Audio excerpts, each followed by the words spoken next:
बिस्मिल्लाहिर्रहमानिर्रहीम। 8th class अस्सलाम वालेकुम। आज हम आपके सिलेबस में शामिल नज़ीर अकबर आबादी की नज़म बरसात की बहारें पढ़ेंगे। तो सबसे पहले देखते हैं कि शायर की जो तारीख़ पैदाइश है वो 1735 और तारीख़ वफ़ात है उनकी 1830। असल नाम इनका वली मोहम्मद है और नज़ीर अकबर आबादी को अवामी शायर कहा जाता है क्योंकि उन्होंने अपनी शायरी के लिए ऐसे मौज़ूआत का इंतखाब किया जिनका ताल्लुक़ हमारे गरीब और मुफलिस तबके से था। इनकी नज़मों में मजहबी त्यौहार, समाजी रसूम, हमारी मेले ठेले, फलों सब्जियों का जिक्र भी मिलता है। और ख़ास बात यह है कि उन्होंने उर्दू नज़म गोई के दामन को बहुत वसी किया कि उसमें ज़्यादा मौज़ूआत जो है वो लेकर आए। अब हम इनकी नज़म की तरफ आएंगे, वो है बरसात की बहारें। पहले मैं नज़म के हवाले से कुछ बात करूँगी। पहले हम नज़म को देखेंगे। अगर आप देखें नज़म को तो उसमें आपको 1, 2, 3, 4 और ये 5 बंद पे 5 मिसरों पर मुश्तमिल एक बंद है। तो इस नज़म की जो बनावट है वो मुखम्मस पे है, यानी वो नज़म जिसके हर बंद में 5 मिसरे हों आप उसे मुखम्मस कहते हो। मुखम्मस जो है वो अरबी ज़बान का लफ्ज़ है जिसका मतलब होता है 5।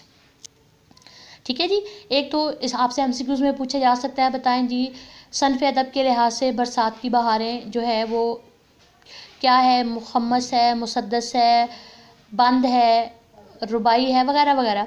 तो जब आपको सही उसका जवाब पता होगा तो वो जो कि है मुखम्मस तो आप ही लिख पाएंगे। मुखम्मस का मतलब 5 है, यानी वो नज़म जिसके हर बंद में 5 मिसरे हों। दूसरी बात इसमें क्या है, आप देख रहे हो कि जो 5वां मिसरा है वो सेम रिपीट हो रहा है। क्या क्या मची हैं यारो बरसात की बहारें। फिर 4 मिसरे हैं, फिर 5वां मिसरा वही है, क्या क्या मची हैं यारो बरसात की बहारें। फिर हम देखते हैं 4 मिसरे, फिर वही मिसरा आपके पास रिपीट हो रहा है। तो वो नज़म जिसमें एक ही मिसरा बार बार रिपीट हो रहा हो उसे हम टेप का मिसरा कहते हैं। ठीक है, आपने इससे पहले काफ़िया भी पढ़ा, रदीफ़ भी पढ़ा। तो उन्हीं में से एक चीज़ आपकी टेप का मिसरा भी है कि टेप का मिसरा जो है वो मिसरा होता है जो पूरी नज़म में बग़ैर किसी तब्दीली के बार बार दोहराया जाता है। तो इस नज़म में 2 बातें थी, एक तो इसकी बनावट जो है वो मुखम्मस पे है और दूसरा इसमें क्या क्या मची हैं यारो बरसात की बहारें, इसमें टेप का मिसरा है।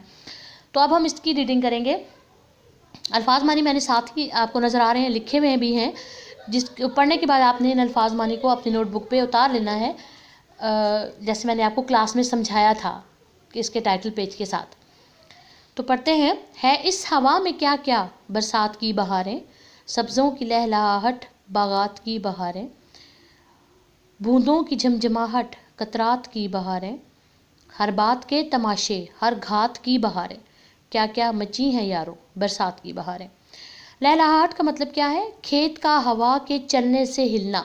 जब खेत में फसल थोड़ी अरूज पर होती है या यूँ समझें ऊंची हो चुकी होती है, पक चुकी होती है, कभी आपका गुजर हुआ हो ऐसे इलाकों में, तो जब हवा चलती है तो बहुत खूबसूरत एक मंज़र होता है, वो लहरा रही होती है फसल हवा के साथ साथ, तो उसी को हम लहलहाहट कहते हैं। बूंद कतरे को कहते हैं। जमजमाहट का मतलब क्या है, चमक। घात किसे कहते हैं, मौका। तो शायर ने इस बंद में क्या कहा, इस मुखम्मस में क्या कहा, वो कहते हैं कि ये हवा जो है जिधर भी जा रही है अपने साथ बरसात की बहारें लेकर जा रही है। सब्ज़ों पर बूंदों की चमक है, हर तरफ कतरे नज़र आते हैं, खेत हैं तो वो भी बारिश की इस खूबसूरती से मुतासिर होकर लहलहाते नज़र आते हैं। हर तरफ रौनकें ही रौनकें हैं, हर तरफ बहारें ही बहारें हैं। तो वो कहते हैं कि यारो देखो हर तरफ बरसात की कितनी बहारें हैं। बादल हवा के ऊपर हो मस्त छा रहे हैं, झड़ियों की मस्तियों से धूमें मचा रहे हैं, पड़ते हैं पानी हर जा जल थल बना रहे हैं, गुलजार भीगते हैं सब्ज़े नहा रहे हैं, क्या क्या मची हैं यारो बरसात की बहारें। मस्त का मतलब क्या होता है, शरारत करना या नशे में होना। झड़ी लगातार बारिश कहते हैं, जैसे सावन में बारिशें होती हैं ना, कुछ दिन लगातार रहती है तो कहते हैं जी सावन की झड़ी लग गई। जल थल पानी और खुशकी है। गुलजार हम बाग को कहते हैं।